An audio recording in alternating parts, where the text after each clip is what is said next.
पटना के ज्ञान भवन में Bihar business connect 2023 global investors summit का दूसरा दिन है। दूसरे दिन मुख्यमंत्री नीतीश कुमार ने दीप प्रज्वलित कर कार्यक्रम का आगाज किया। साथ ही मुख्यमंत्री नीतीश कुमार ने उद्योग विभाग के कॉफी टेबल बुक का लोकार्पण किया। इसके बाद उन्होंने निवेशक उद्यमियों को शॉल उड़ाकर और मोमेंटो देकर सम्मानित किया। फिर मुख्यमंत्री महोदय ने मंच से नीचे उतरकर सभागार में उपस्थित सभी आगत उद्यमियों से मुलाकात की। उन्होंने उद्यमियों को भरोसा दिलाया कि बिहार सरकार उन्हें हर तरह की मदद और सुविधा प्रदान करेगी। इस आयोजन में देश दुनिया की करीब 600 कंपनियां भाग ले रही हैं।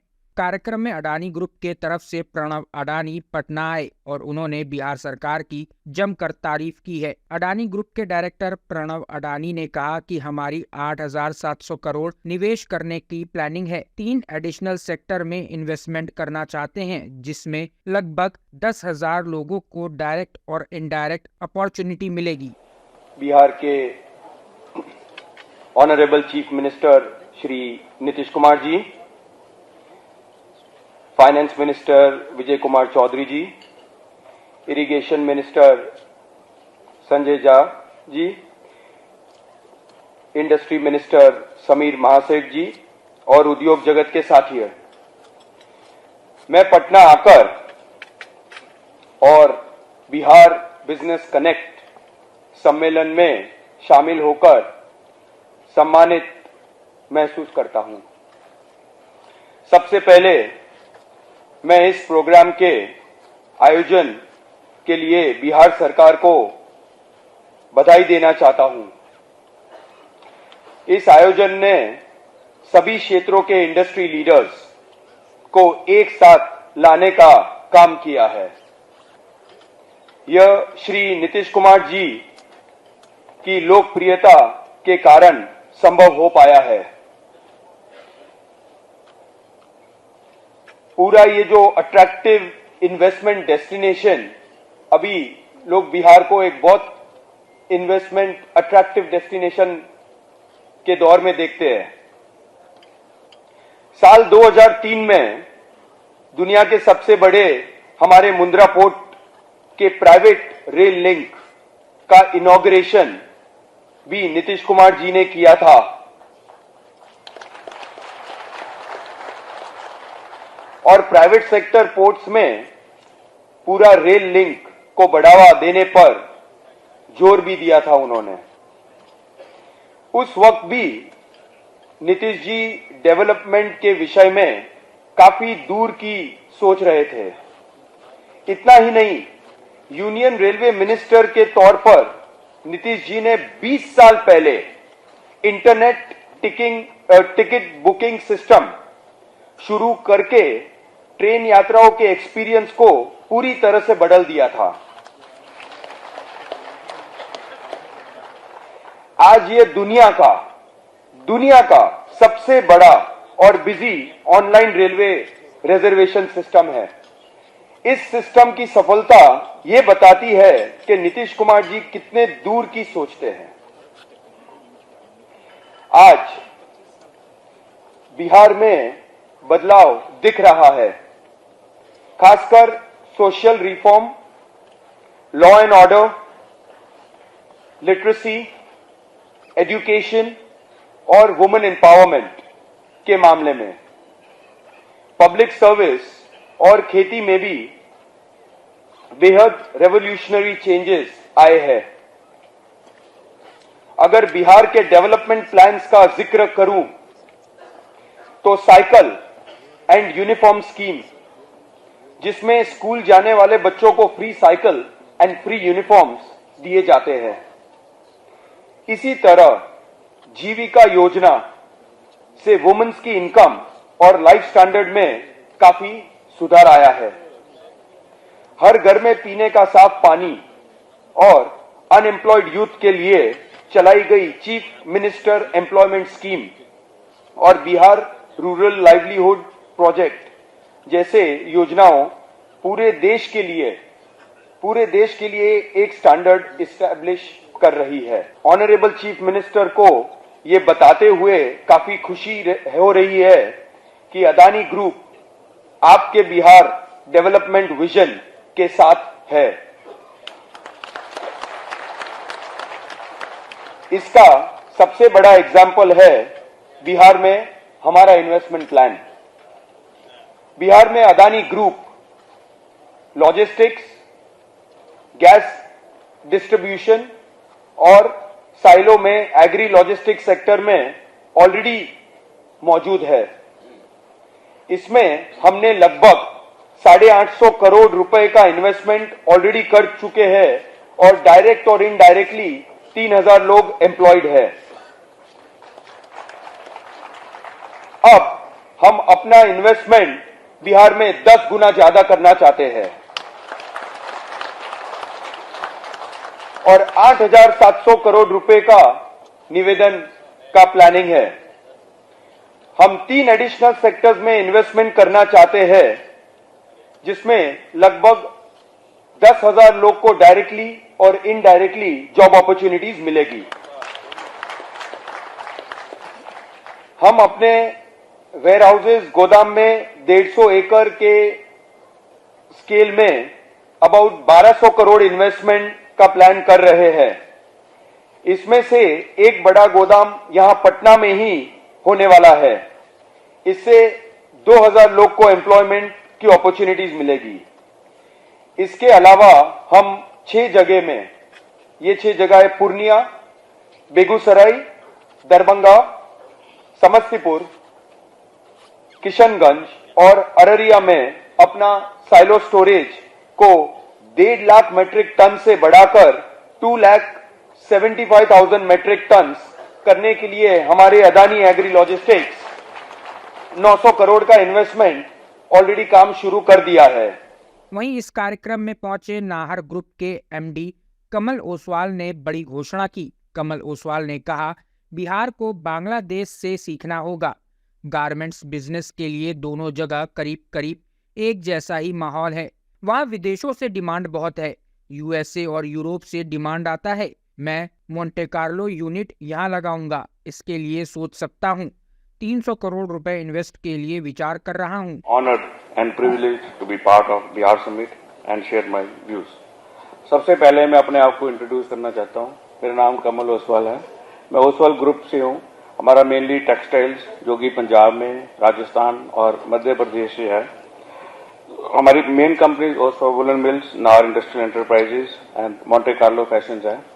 मोंटे कार्लो बिहार में, मैं बड़ी खुशी से आपको कहना चाहता हूं कि मोंटे कार्लो बिहार में बड़ा मशहूर और बड़ी अच्छी ग्रोथ कर रहा है यहाँ पर, और हम और आगे भी हम इसमें काफी बढ़ा रहे हैं इसको।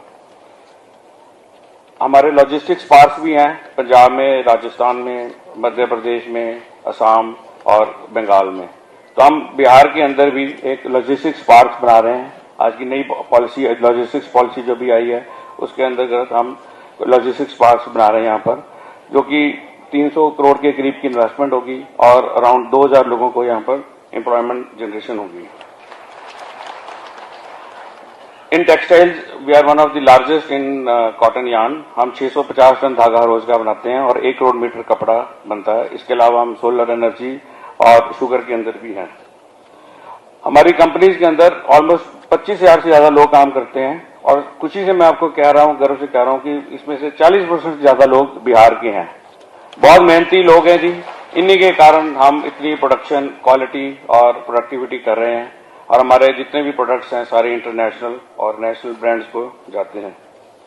बिहार वैसे basically as of today is agriculture state. अब एग्रीकल्चर की भी एक लिमिट है कि कहां तक एम्प्लॉयमेंट जनरेशन हो सकती है।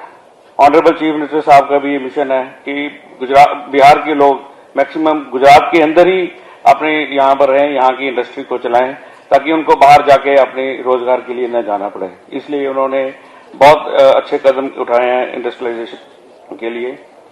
जो टेक्सटाइल इंडस्ट्री है ये सबसे ज्यादा बिहार को मेरा ख्याल है सूट करेगी। जैसे गारमेंटिंग इंडस्ट्री है, गारमेंटिंग ऐसी इंडस्ट्री है जिसमें कम से कम इन्वेस्टमेंट के साथ मैक्सिमम लोगों को एम्प्लॉयमेंट जनरेट देती है।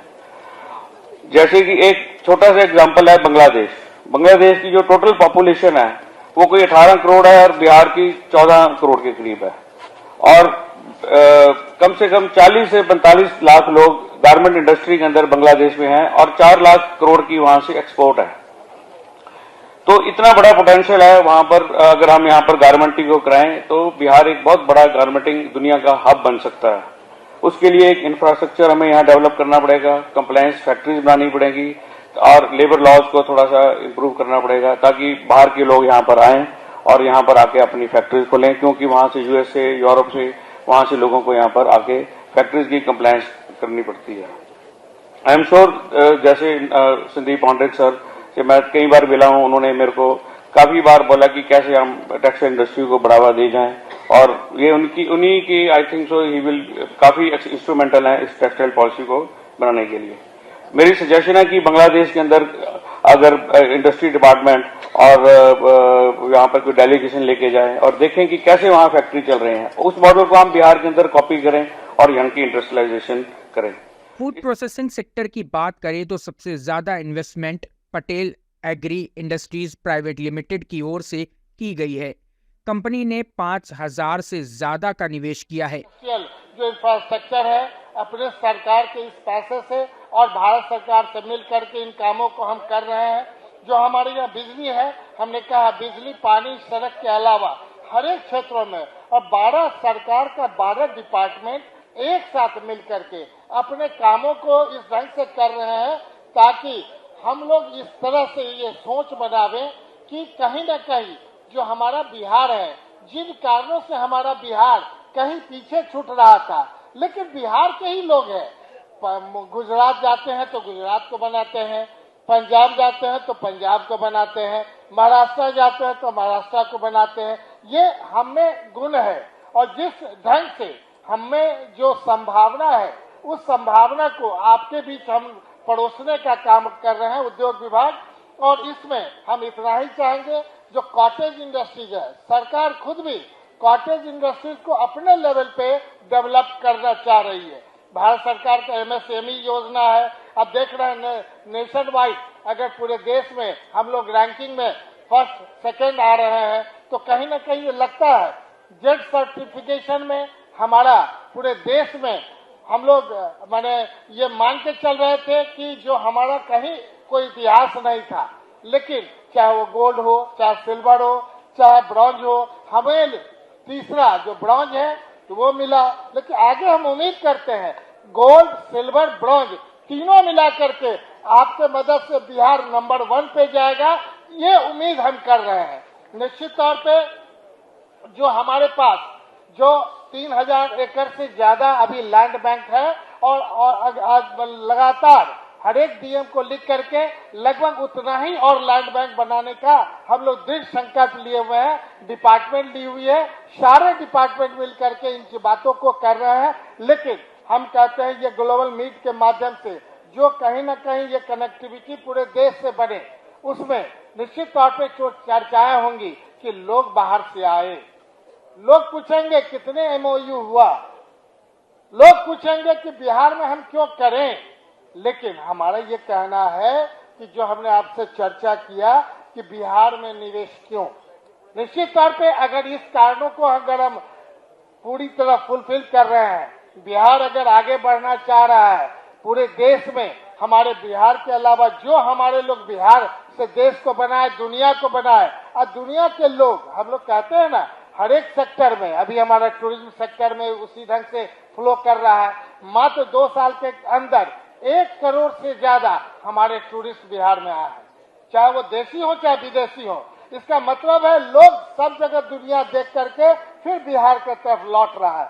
चाहे वो सेक्टर की बात हो, चाहे बुद्धिस्ट सर्किट हो, रामायण सर्किट हो, पर सूफी सर्किट हो, जैनी सर्किट हो, हर एक सर्किट में, हमारा सर्किट में लगातार ये चल रहा है। माननीय मुख्यमंत्री नीतीश कुमार जी का जो दृढ़ संकल्प है, कल भी पुरौना धाम गए थे सीतामढ़ी, और जिस ढंग से उन्होंने उस काम को करने का प्रयास किया कि पूरे देश लेवल पे हमारी भी चर्चा उस ढंग से हो, तो हमारा मानना है कि हम लोग मिलजुल करके, और आज 2 दिन से जो ये चल रहा है, आपका आना, बिहार का आना, एक बिहार के भविष्य के लिए हम समझते हैं कि आप भी एक माइलस्टोन का काम करेंगे। हर एक बिहार के लोगों के मन में ये बात आएगा कि आप आए हैं, निश्चित तौर के निवेश के माध्यम से हमें बिहार को आगे ले जाने के लिए आप भी प्रोत्साहित करें, और सरकार तन मन धन से आपके साथ हैं। बहुत आपको बता दें कि बुधवार को ग्लोबल इन्वेस्टर्स समिट के पहले दिन करीब 12,000 करोड़ के 23 MOU पर साइन किए गए। सबसे ज्यादा इन्वेस्टमेंट फूड प्रोसेसिंग सेक्टर में की गई। इसमें कुल 10,304.91 करोड़ रुपए के 15 MOU पर साइन किया गया। इसके बाद 554.4 करोड़ रुपए की लागत वाली 8 इकाइयों के साथ MOU पर साइन किए गए। सम्मेलन के दूसरे दिन बिहार सरकार और देश विदेश की विभिन्न कंपनियों के बीच 19,086.15 करोड़ रुपए निवेश के लिए समझौता पत्र पर हस्ताक्षर हुए। अगर आपको हमारा वीडियो पसंद आया हो तो इसे लाइक करें, सब्सक्राइब करें और साथ ही बेल आइकन दबाना ना भूलें।